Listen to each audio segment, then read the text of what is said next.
Hola, buenas. Hoy os traigo al canal la prueba en carretera del Renault Zoe. Es el restyling que se le hizo en 2020. Es un modelo que salió en 2013. Se hizo un restyling bastante más profundo de lo que podríamos imaginarnos porque se ha cambiado prácticamente todo el interior.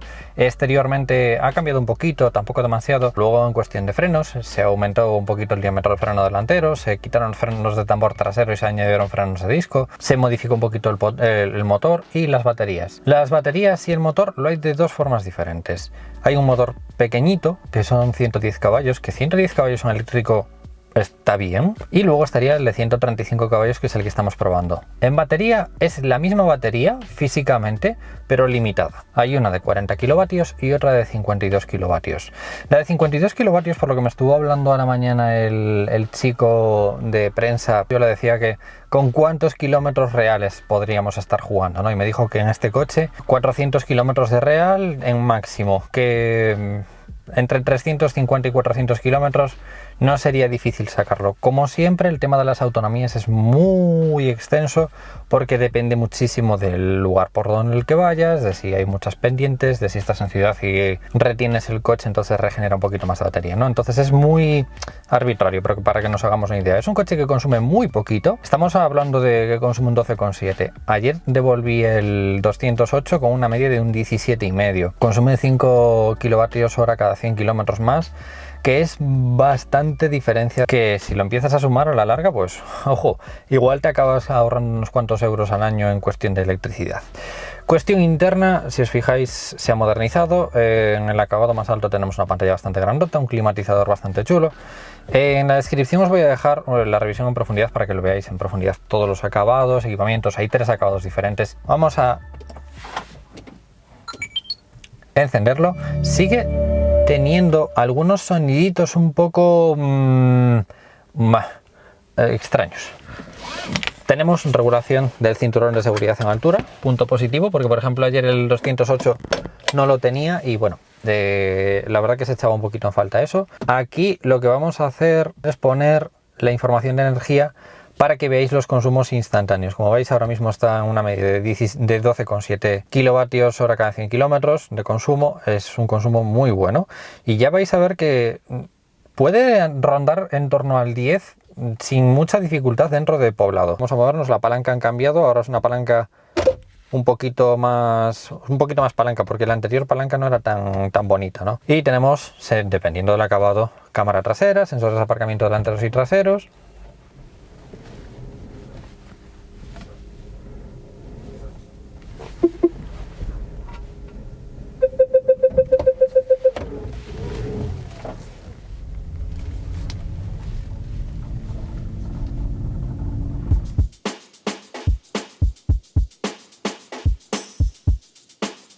Lo de siempre, es un coche silencioso, mucho más confortable, lo recuerdo mucho mejor que la anterior versión de Zoe. La anterior versión de Zoe estaba bien, andaba muy bien, pero la recuerdo un poquito más liviana, no tan robusta, un poquito menos insonorizada. Y es cierto que este coche tiene alguna que otra pega, pero bueno, ahora lo iréis viendo, ¿no? Poco a poco iremos hablando sobre un poco las sensaciones que me produce este coche. A velocidades bajas es un coche muy cómodo de conducir, fácil de maniobrar, ofrece un poquito más de resistencia que el 208. El 208 prácticamente no ofrecía ningún tipo de resistencia al volante, ¿no? El 208 era un coche más duro, más bajo. La posición de conducción de este Zoe, lo primero que notamos es que como si fuéramos en una Kangoo. O sea, me da la sensación de ir en un coche como con el volante muy inclinado, voy muy alto, en lo que es la butaca, no es el coche en sí, es la butaca. La posición de las piernas las llevo como casi en 90 grados, entonces me da la sensación de ir en una Kangoo en cuanto a posición. Luego, en cuanto a comodidad de visibilidad, es un coche con muy buena visibilidad, cristales muy grandes, muy amplios y la altura es buena. Mucho más de lo que parece o lo que pueda aparentar desde fuera, ¿no? Desde fuera, cuando lo ves en catálogos, en fotos, en vídeos, ves un coche pequeño, un Clio, ves un Clio más o menos. Y es un poco más modus, a lo mejor. En suspensión sí que me gustaba mucho más la suspensión del 208 porque notaba que absorbía muchísimo mejor la carretera en sí. Ibas con una suspensión un poquito de de 2 o 3 niveles superiores a esta. Esta es una suspensión muy blandita en la que, bueno, tampoco agarran demasiado los asientos. Es una conducción más normalita, ¿no? El 208 sí que me sorprendió muchísimo lo confortable y lo cómodo que es. El 208 es más 508 y este es más Clio. Más o menos, no sé si me llegáis a entender, pero sí que lo noto que, por ejemplo, cuando tomamos un resalto, rebota un poquito más la suspensión, la notamos más en la cabina, ¿veis? Rebota un poquito más, ahora lo acabo de exagerar, lógicamente, pero rebota un poquito más, entonces sigue siendo muy cómodo y muy confortable. Pero es cierto que el 208, por ejemplo, hacía unos consumos bastante grandes, te ponías en zonas de 100 y los consumos subían de 20, y este en zonas de 100 andas en un torno a un 16, 17. Volvemos a lo mismo de antes, ¿no? Es un coche que consume bastante menos que el 208, y hombre, es como todo, como siempre, si nos ponemos a hacer números, pues hombre, a la larga es dinero.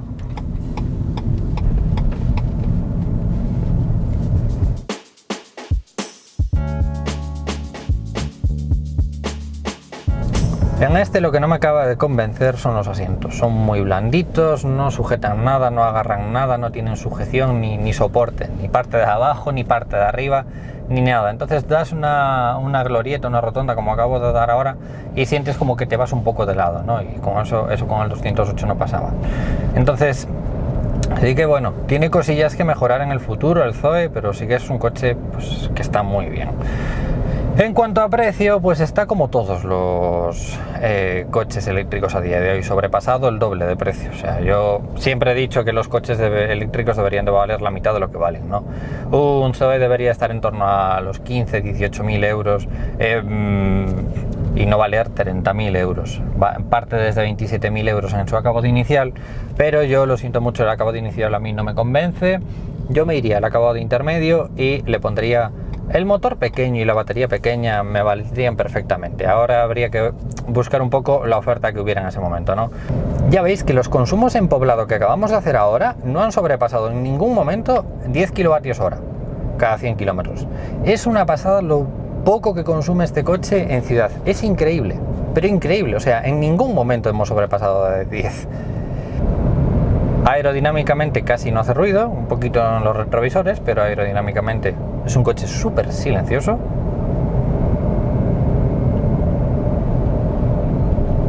Es un coche muy silencioso en ese aspecto. Lo noto mucho mejor insonorizado que la versión anterior. No sé, la versión anterior lo notaba un poquito más, no vacío, pero sí que se sentía un poquito más rumoroso.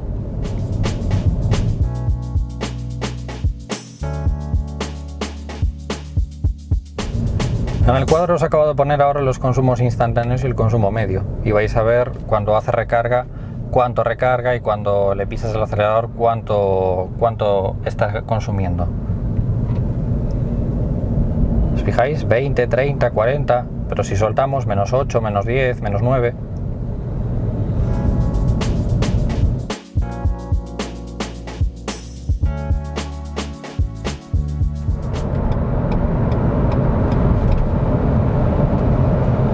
Si tú tienes el coche en un modo normal, como lo tengo yo ahora, y le pisas a fondo, no te va a generar toda la potencia. Te va a generar toda la potencia en cuanto hagas el último clic. Tiene un último clic que si lo pisas a fondo es cuando te da la máxima potencia. Si os fijáis, por autopista sí que consume un poquito más de lo que consumía en poblado, pero tampoco nos estamos llegando casi al 20 como sí que nos consumía el 208, ¿no? Aquí estaremos en torno al 13, 14, nos ha llegado ahí un pico hasta el 15 kilovatios hora cada 100 kilómetros. Entonces, yo como os digo siempre, ¿no? Porque hay mucha gente que todavía no entiende mucho cómo va el tema del consumo referente al tamaño de baterías. Si tú tienes, voy a intentar redondear números para que me intentáis entender un poquito, ¿no? Si tú tienes una batería de 50 kilovatios y tu coche consume 10 kilovatios, vas a poder conducir con tu coche 500 kilómetros.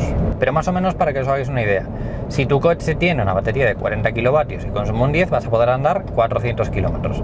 Creo que más o menos podría llegar a entenderse un poquito la silogía, ¿no? También hay que ver un poquito el consumo que hace en el mixto, ¿no? Porque hay coches que consumen un poquito más en ciudad, como por ejemplo el Honda E. El Honda E sí que consumía bastante más en ciudad y el 208 consumía mucho más en autopista. Entonces tienes que ver un poco también por el estilo de conducción, el estilo de carreteras que vas a andar. El Zoe está de 10 en todo. Fijaros, estoy pisando al fondo y casi no me da, pero si le doy al último clic, sí que me genera el impulso como si tuvieras el modo Sport activado.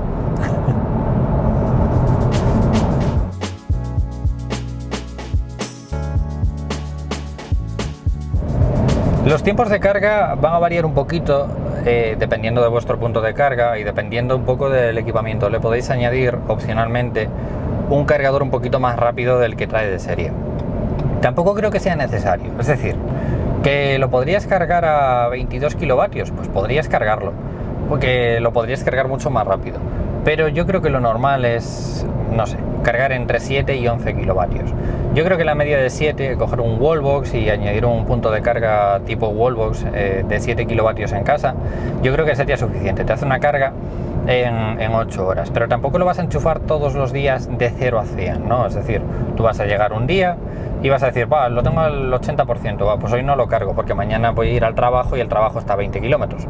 Lo cargo mañana o pasado mañana, o lo cargas cada 4 días, o lo cargas todos los días. Esto es como el teléfono móvil. Yo, por ejemplo, aunque lo tenga al 80%, lo cargo todos los días y ya está. No es malo cargar el teléfono todos los días. Lo que es malo es descargarlo al 0% y cargarlo hasta el 100% todos los días. Eso sí que es malo.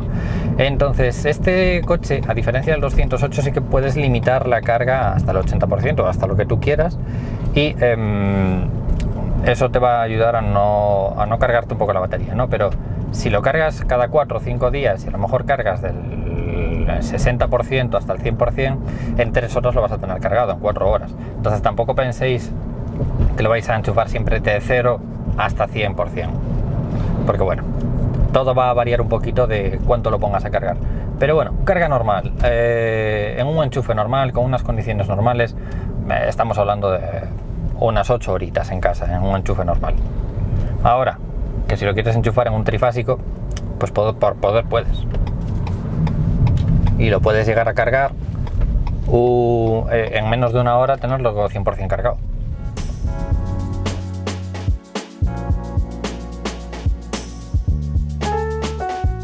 Luego tiene, esto nunca os lo enseño porque la verdad es que a mí no es algo que me llame la atención. Esto vamos a aparcar así. Vamos a decirle que me busque, vamos a encontrar algún hueco que no sea un árbol o algo así. Mirad, aquí por ejemplo me ha encontrado un sitio, pero era una farola. Aquí me ha encontrado otro. Aquí, a ver si me encuentra al lado del tigre este. Un poquito más para adelante.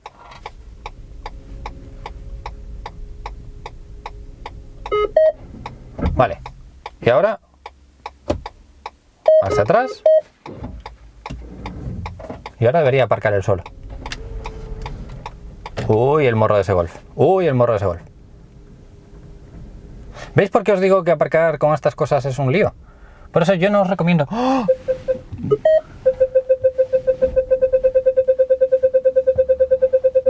No. Ahora mismo si sigo aparcando toca. Por eso yo os digo que no hagáis estas cosas. No le metáis el accesorio del aparcamiento automático, porque no. Porque básicamente, no sé si se llegará a apreciar, pero ahí abajo veis que aquí hay una especie de chisme alrededor del árbol. Pues eso, que se liaría parda. Entonces no os recomiendo ese accesorio ni en este ni en ningún coche, ¿eh? O sea, con lo fácil que se aparca normal y corriente. Y bueno, a ver, el consumo que estuvo haciendo es que es espectacular. O sea, el consumo en casi todo momento está por debajo de 10. O sea, fijaros el 10 y fijaros que en muy poquitos momentos hemos pasado de 10 kilovatios hora cada 100 kilómetros. Consumo muy bueno.